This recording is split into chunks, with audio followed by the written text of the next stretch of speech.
C'est ça la soude.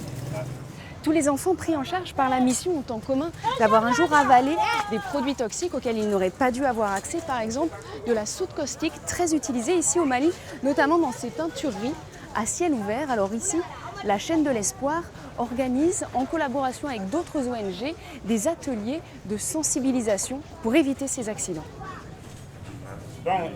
Alors attention, il faut savoir que les enfants voient les choses différemment, ils n'ont pas conscience du danger.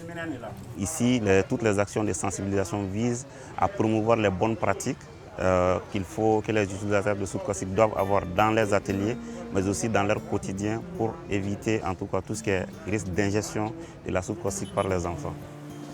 Un premier pas sur le long chemin du changement.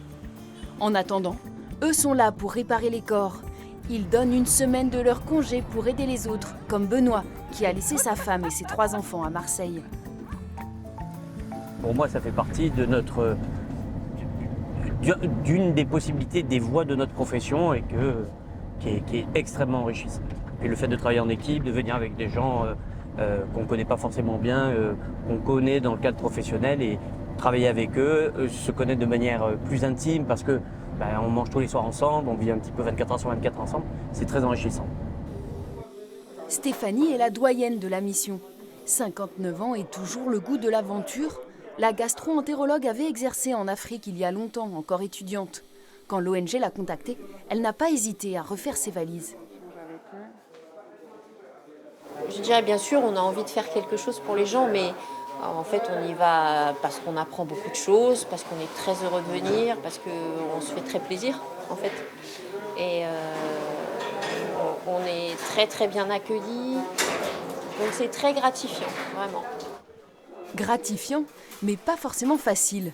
En cette fin de saison humide, il peut faire chaud, très chaud, même dans les blocs opératoires.